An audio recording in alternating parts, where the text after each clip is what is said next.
साल 1990। जेंस्की चेकोस्लोवाकिया के प्राग शहर का रहने वाला है। वो एक बहुत ही फेमस चेलोइस्ट है और फिलाहार्मोनिक ऑर्केस्ट्रा में रेगुलरली परफॉर्म करता है। लेकिन रियल लाइफ में यान बहुत ही रेकलेस और बेपरवाह है। चेलो बजाने के साथ साथ वो एक ओमेनाइजर भी है। वो कपड़े की तरह लड़कियां बदलता है। लड़कियां भी उसके पीछे पागल है। यान का अभी उम्र है 45। उसको लाइफ में एक ही बार प्यार हुआ था 5 साल पहले, लाना बोल के एक वायलिन प्लेयर के साथ। वो दोनों एक दूसरे के लिए पागल थे। लेकिन लाना जब प्रेग्नेंट हो गई तो यान उसे बच्चा गिराने के लिए बोलता है। यान को बच्चे बिल्कुल पसंद नहीं है। लाना राजी नहीं थी। दोनों में काफी बहस होती है और लाना यान को छोड़ के चली जाती है। यान को बाद में मालूम पड़ता है कि लाना ने एक बच्चे को जन्म दिया है और अकेली ही बच्चे का परवरिश कर रही है।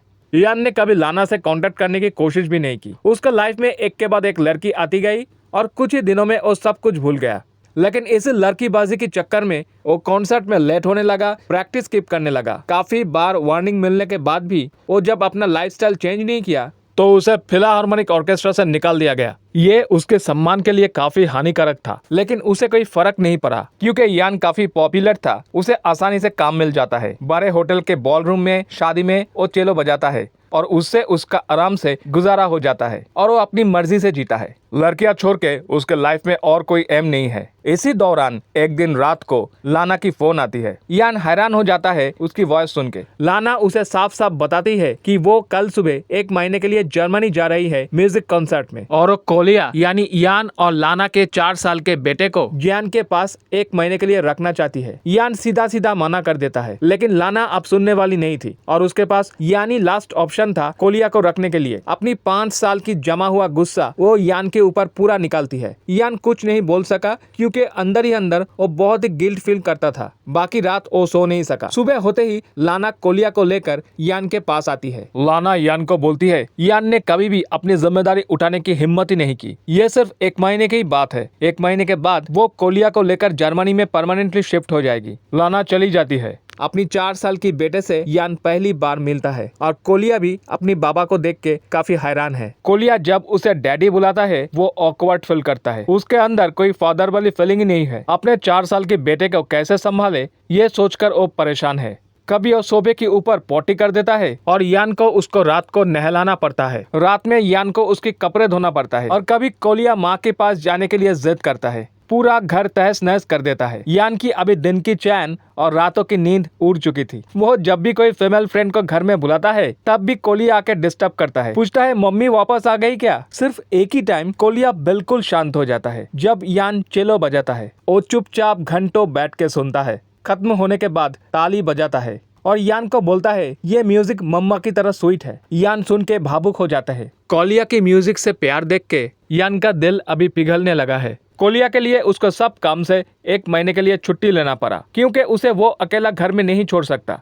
एक दिन एक शादी में चेलो बजाने के लिए उसे इनविटेशन मिलती है। वो लोग अच्छे पेमेंट कर रहे हैं। यान माना नहीं कर सका और वो कोलिया को साथ में लेके गया। उस दिन बहुत जोरों से हवा चल रहा है। बारिश आने वाली है। शादी शहर से दूर एक चर्च में थी। चर्च के सामने यान की चेलो सुन के कोलिया बहुत खुश हो जाता है और उसका खुशी और प्यार देख के यान भी बहुत खुश होता है। कुछ ही देर में बारिश आती है। प्रोग्राम खत्म होने के बाद यान और कोलिया बस में लौटते हैं। तेजी से बारिश हो रही थी। बस स्टॉप से दौड़ के वो दोनों घर भागते हैं। जाते जाते दोनों बारिश में पूरा भीग जाता है। घर आने के बाद कोलिया छींकना और खांसने लगता है। उसको बुरी तरह से ठंड लग चुकी है। यान परेशान हो जाता है। रात में कोलिया को तेज बुखार आता है। वो बार बार मम्मी को याद कर रहा है। यान डॉक्टर को फोन करता है लेकिन डॉक्टर अवेलेबल नहीं है। कोलिया की हालत तेजी से खराब हो रही थी। यान हॉस्पिटल में फोन करता है एम्बुलेंस भेजने के लिए, लेकिन एम्बुलेंस आने में टाइम लगेगा। तब यान कोलिया को लेके जल्दी टैक्सी में निकलता है और जितनी जल्दी हो सके हॉस्पिटल पहुंच के कोलिया को एडमिट करता है। पता चलता है कोलिया को निमोनिया है। उसको आईसीयू में रखा जाता है। कोलिया को इस हाल में देख के